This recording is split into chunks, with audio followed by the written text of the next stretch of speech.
Madam President, Madam Speaker, Mr. Chief Justice, members of the General Assembly, and fellow Vermonters, it's our tradition at the opening of the legislative session to come together and chart our course for the work ahead.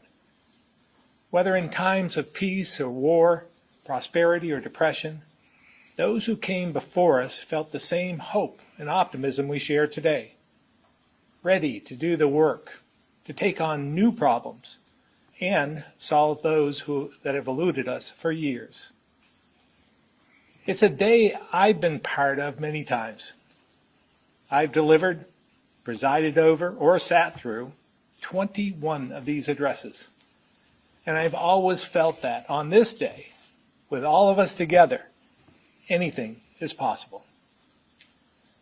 In this moment, we get to decide where we'll focus over the coming months, which challenges we'll work on, and those we'll set aside to do what's best for our fellow Vermonters. It's been almost 2 years since we were last together in one room. And I know your decision to legislate remotely was a difficult one, but it was the right one, at least for now, and proves that our government, through great adversity, can and will move forward. But I think most would agree. Remote legislating doesn't have the same energy and emotion, camaraderie, cooperation, and occasional conflict that are essential for good policymaking. And it's left many feeling a bit nostalgic for the chance to see friends, even those we don't always agree with, for the ideas that come up in cafeteria conversations and go on to become bills and then laws, and for the privilege to be recognized on the floor, to represent your district, and make your case, and know that the voice of your constituents has been heard. Friends, we will get through this and be back together soon. But for now, I know we'll find a way to take on our challenges, to see them through, and make a difference for those we serve. There's no doubt the last 21 months have been difficult. But if we're willing to make the most of the silver linings, there's much to be gained. Thanks to the work of our congressional delegation, especially Senator Leahy, we've received billions in federal aid. And with that aid, we came together to fund significant needs. We rolled up our sleeves to achieve the highest vaccination rates in the country, and then kept them rolled up. Historic investments in housing, broadband, climate change, water, sewer, and economic recovery, dedicating over $600 million to transform communities, large and small, across the state. I'm pleased to report that nearly half of this funding has already been approved for release, with public servants in just about every agency moving forward with projects every day. And that's on top of the more than $500 million we spent on infrastructure through our typical funding sources.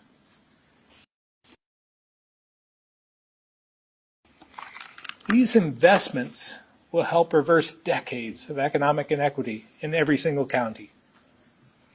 This has put us on a new path, creating more opportunities for the future than most of us thought possible just a few short. For these reasons, I can report to you today that the state of the state is strong. And we're growing stronger every day, so that every new generation in every county and every community is healthier, better educated, and more secure and prosperous than those who came before. To get there, we must be clear about the challenges we face, the problems we must solve, and the people and places that need our help most. Continuing to navigate out of this pandemic remains one of those issues. We know the next several weeks are going to be incredibly challenging across the country, and we'll be focused on this issue. But for today, let's focus on the future.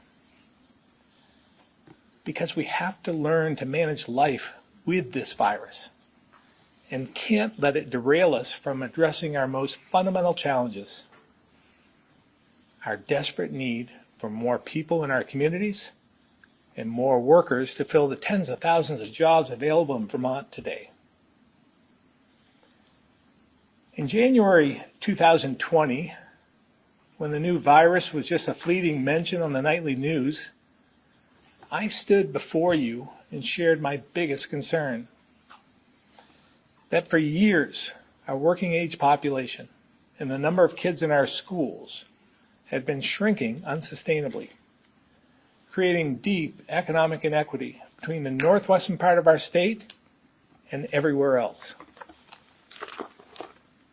I reported at the time that only 3 counties had added workers, while the other 11 had lost them.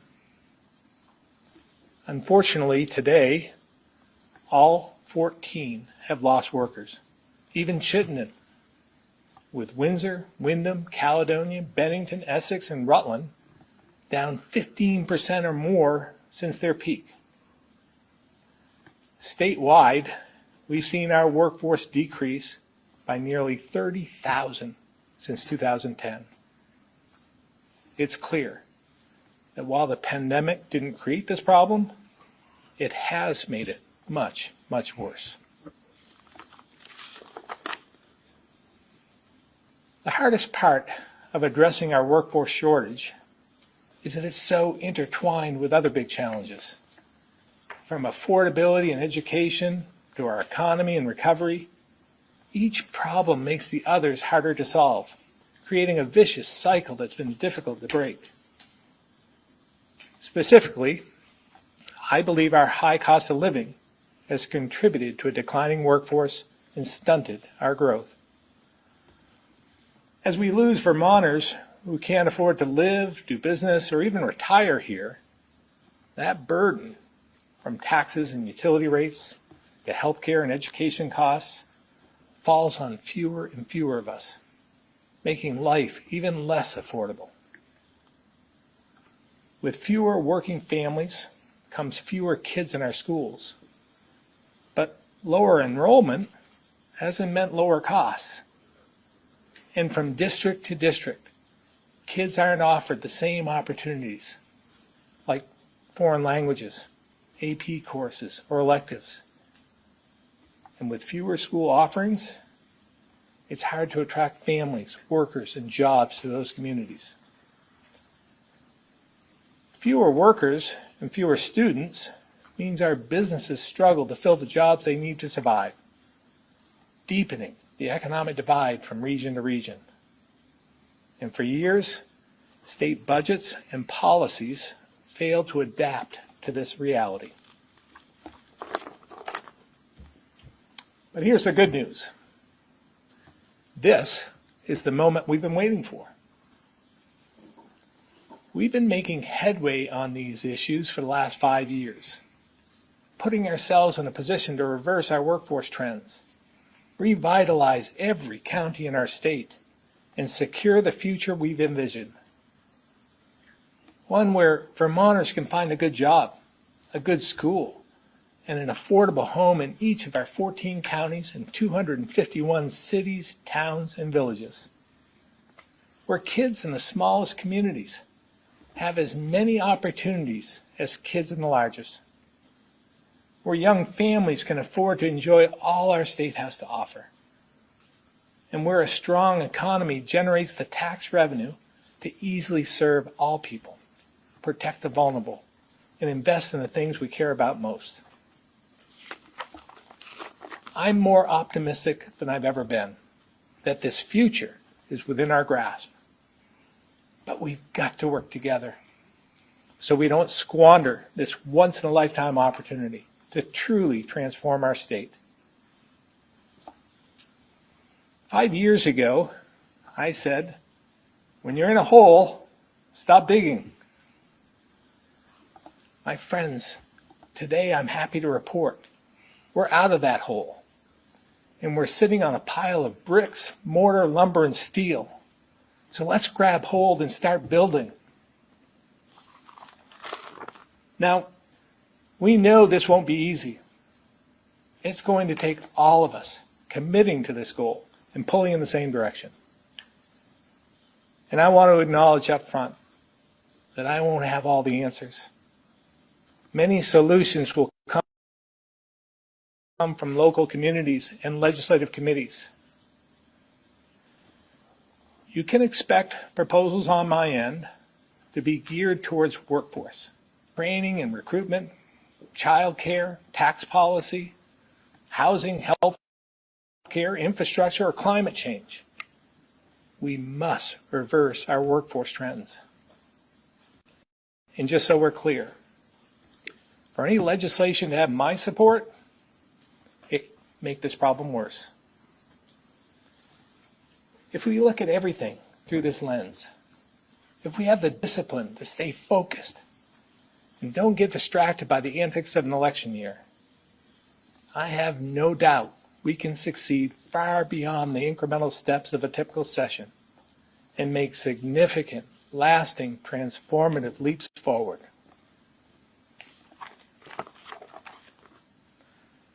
So let's start with the people already here and do more to connect them with great jobs.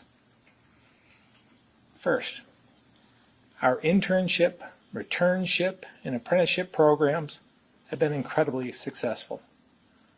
Not only giving workers job experience, but also building ties to local employers. To improve on this work, the Department of Labor will assist employers to fill and manage internships statewide, and will invest more to help cover interns' wages. And let's not forget about retired Vermonters who want to go back to work and have a lot to offer. I look forward to working with Representative Marcotte and the House of Commerce Committee on the issue, and many others. Next, let's put a greater focus on trades training. And here's why.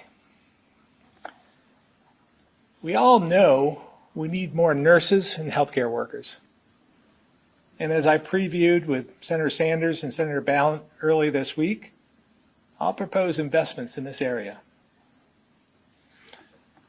But if we don't have enough CDL drivers, mechanics, and technicians, hospital staff won't get to work.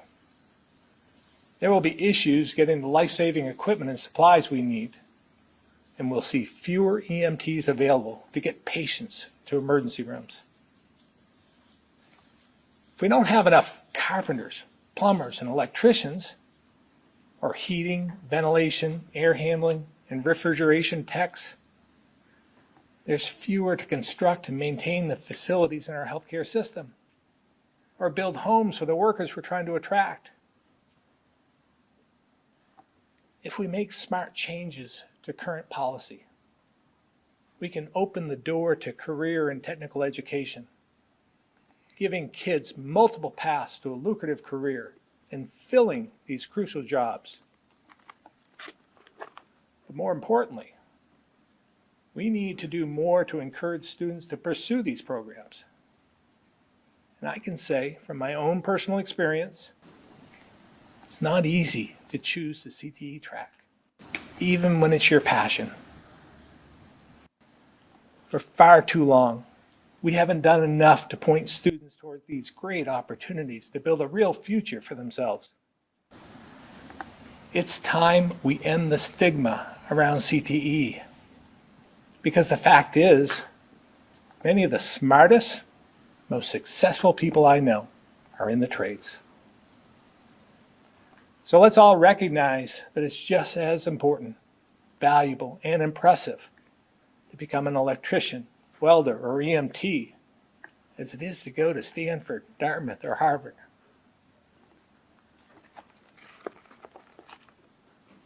Our strategy to grow the workforce can't just be about training. It must be about meeting the needs of families. That's why my workforce proposals also include things like housing, affordability, and jobs. Twice over the last 5 years, we passed the largest investments in housing in the state's history. Last year, we focused heavily on permanent housing for homeless Vermonters. As a result, we built about 800 new affordable units, with another 800 under development, and helped over 1,300 struggling families transition out of homelessness, giving them the dignity and security of permanent homes to regain their independence. And to help with heating costs and reduce emissions, we're working to deploy the $20 million in weatherization funds passed last year. Now, this is important, but it's not enough. And it doesn't really get at the heart of the problem.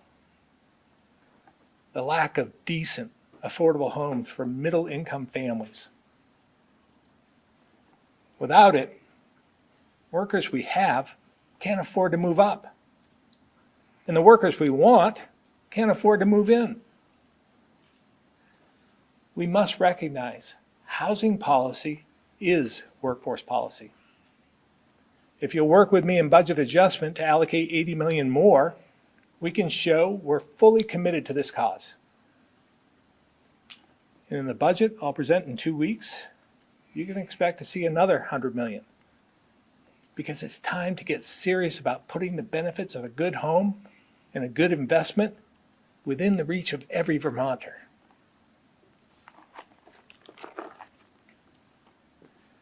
Housing isn't the only area that remains unaffordable.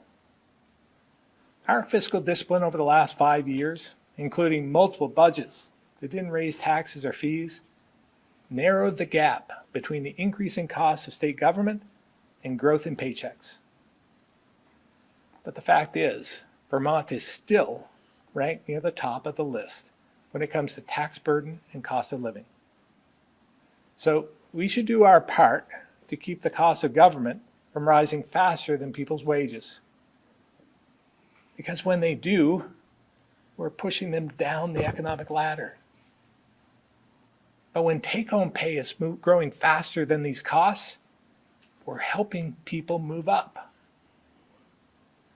So I'll put forward a balanced and progressive tax relief package with a focus on those who need it, like retirees, middle-income families, and young workers. We all want to see Vermonters take home more in their paychecks, and for every family to have some breathing room once their bills are paid. If we work together, we can make this happen this session.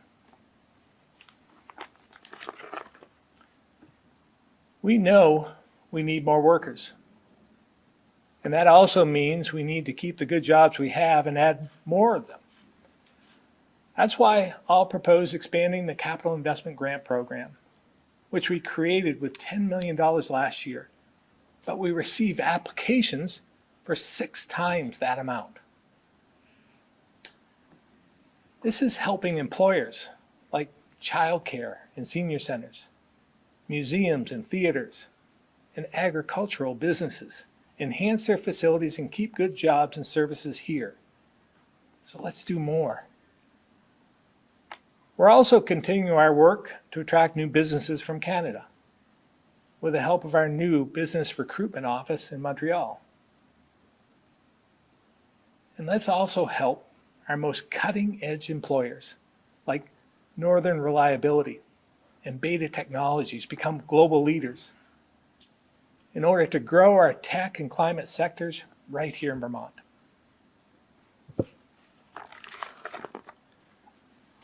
As I've said many times, if we build the strongest cradle-to-career education system in the country, it'll be one of the best economic development tools we could ever ask for. And this means looking beyond pre-K through 12. We've worked together to increase the state's investment in childcare by over 30% since I took office. To build on that, I'll propose changes to our child care financial assistance program to increase access to quality care and learning. And alongside this focus, 2 years ago at my request, we started down a path toward universal after-school and summer programs. Last year, we joined Senator Sanders, schools, and private partners to take some big leaps forward. Through our Summer Matters initiative, we added 30,000 more summer camp slots and about 240 more weeks of programming. And we'll do it again because we should be offering these opportunities to young Vermonters year-round. This initiative came at a time when our kids desperately needed to reconnect with friends, get outside, and just have fun. Because we must acknowledge that many of the difficult decisions we made to keep people safe before vaccines, while necessary at the time, had negative effects. These are the real-life consequences we must consider when thinking about returning to restrictive pandemic measures. Just look at our hospitals, where many patients are sicker and getting admitted because of deferred care. Or our mental health system, where demand for crisis services has never been higher. And when it comes to our kids who lost out on months of full in-person instruction, not to mention music, drama, sports, field trip, dances, and all those normal interactions we took for granted, this pandemic has taken a significant toll. The strain was far too much for some, sending them to the ER for mental health needs. And while it was less severe for others, the grief was still felt. Last spring, I heard directly from students about the impact of hybrid learning. A 13-year-old from Fairhaven put it best. She said, "Not being able to enjoy school and socialize with friends has made a lot of us feel lonely and down." And she asked me, and I quote, "to bring back some enjoyable activities so students will look forward to going to school." From academics to extracurriculars, we have a lot of ground to make up. So the Agency of Education, Department of Mental Health, and schools are putting $285 million in recovery dollars to work to address social, emotional, and educational gaps. I know teachers, parents, school nurses, and administrators are working harder than ever to make up for these losses, all while dealing with high case counts. I thank every single one of them. I know it's not easy, but it's so much better for students to be back in school. Please know, we're in this together. And for the sake of our kids, we must keep moving forward. As I said, they're not the only ones impacted by the state of emergency, which is why we need to remember that COVID-19 is not our only serious public health challenge. And we can't continue to address just one at the expense of the others. Our mental health system is facing serious stress. And it's not uncommon for emergency departments to have many people in mental health crisis as they await treatment, which is why we'll continue to increase the number of mental health beds throughout the state. And I'll ask you to expand our mobile crisis pilot and suicide prevention model to make sure when our friends and family, neighbors and coworkers need us most, we have the tools to help. And while we did our best to support those struggling with addiction during the pandemic, the data is clear. It wasn't enough. So my budget will expand prevention, treatment, and recovery efforts. Supporting those dealing with substance misuse and addiction have been a priority and a commitment we've all shared for nearly a decade. No matter what other challenges come our way, we cannot weaken our efforts to reduce the number of Vermonters struggling with drugs and alcohol, the number of families it touches, and the lives it claims.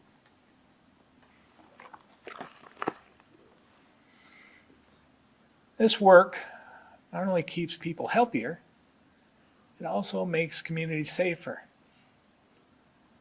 As we modernize law enforcement policy, we can't forget that police and other first responders are essential to public safety. And this is another area where we have a significant labor shortage. The work we're doing to continuously improve fair and impartial policing is necessary and important. And much of it is being led by our state and local officers themselves. We've also taken meaningful steps like universal body cameras, new training, and a statewide use of force policy. There will always be more to do, but we must account for what's already being done and make sure we continue to have the tools and the people to serve and protect our communities.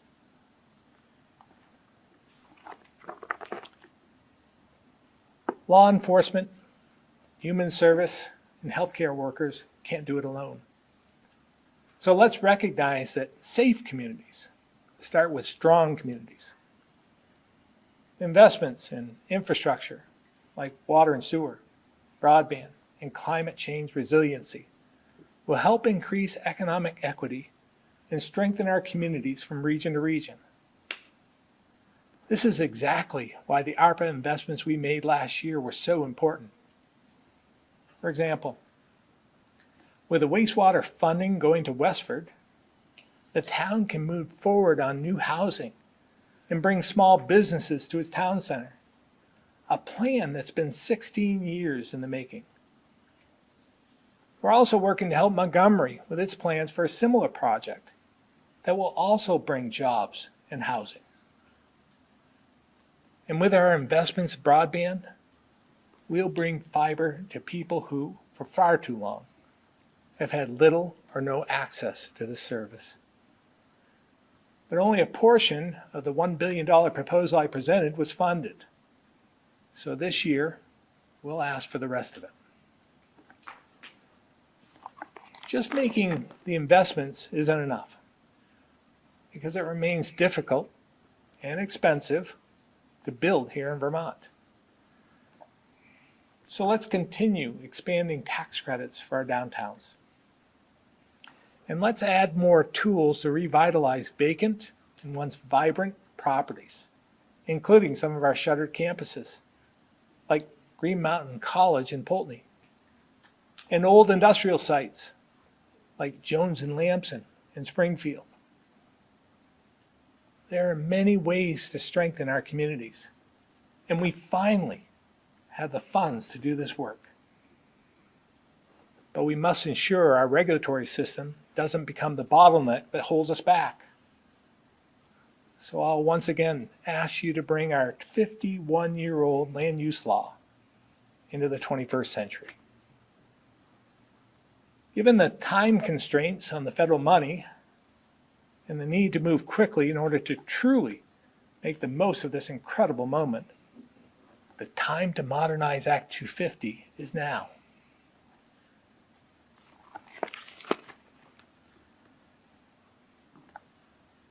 This is what can be achieved this session. Major additions to our education system that make it the best in the nation. Good jobs and an affordable cost of living so families can prosper. And safe and healthy communities with thriving town centers that, along with our incredible natural resources, offer the best quality of life in the nation. This benefits the people here now and gives us the workforce recruitment tools we need. But we can't rely on that alone. We have to tell our story. We have to make sure people know all we've done to make Vermont such a great place for families and workers. And we have to make it easy for them to move here. So I'll again propose a comprehensive relocation package that makes the best use of marketing dollars to identify and directly reach people who have past ties to or current interest in Vermont. Like young adults who moved away after graduation, or those who enjoy the outdoors. In addition, my budget will support the Senate's worker relocation program with some changes to bring in more families who contribute to our communities, schools, and economy. And let's finally eliminate the tax on military pensions.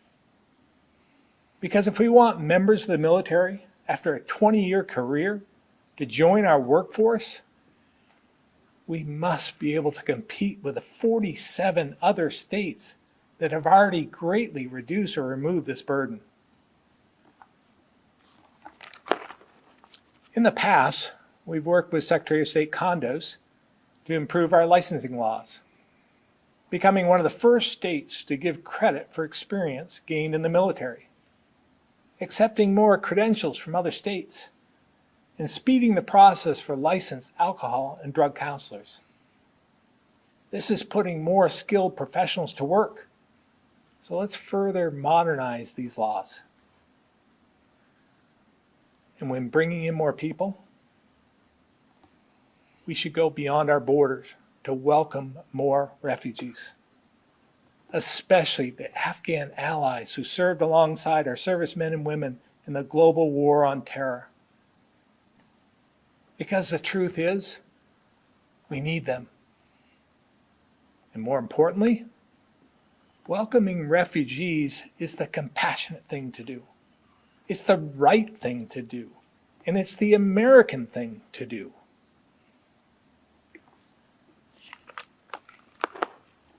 There's no doubt we face significant challenges. And fixing one is dependent on fixing several others. But we now have the resources to make a big difference. And that's exactly why this is such a unique moment in our history.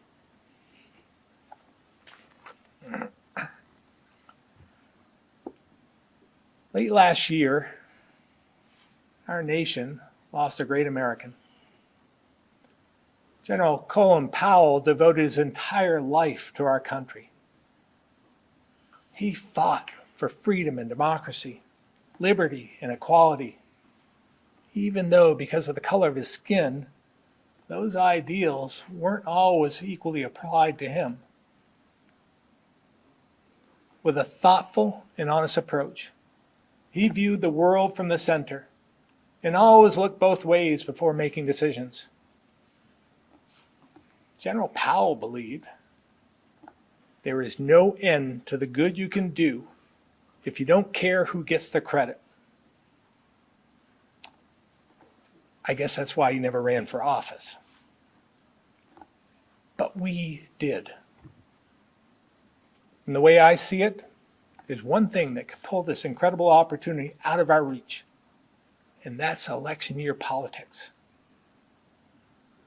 So let's remember, the work done here and across state government isn't about us.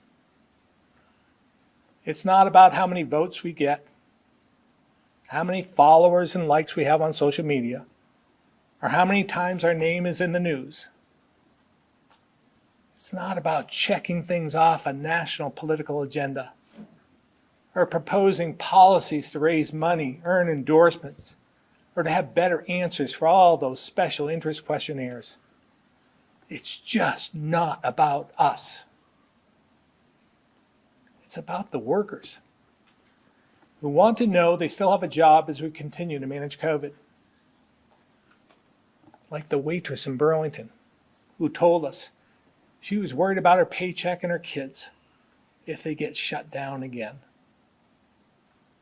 A high school senior who isn't planning on going to college but has a talent for a trade that could lead to a lucrative career or a business of their own. The communities like Sheldon and Orleans that depend on the local plant for jobs and economic activity. The kids, like that 13-year-old Fairhaven student and thousands like her, who need us now more than ever and are relying on us to lead them with a healthy planet. It's about the people of Vermont.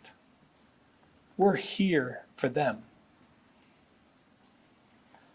Because the fact is, there's no amount of money, infrastructure projects, or government policy that can rebuild and grow our communities without people. The volunteers in the fire department and on the planning commission. Those who step up to coach and train, mentor, and inspire our kids.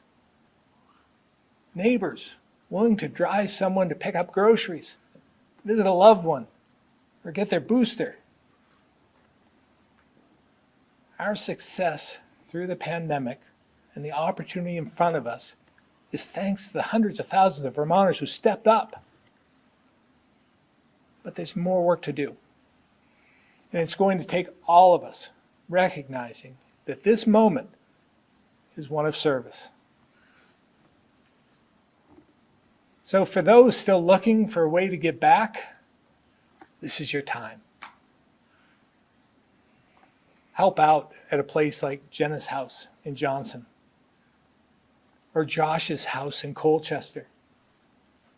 Both started by parents who experienced incredible loss, but transformed their grief into good, helping others and saving lives.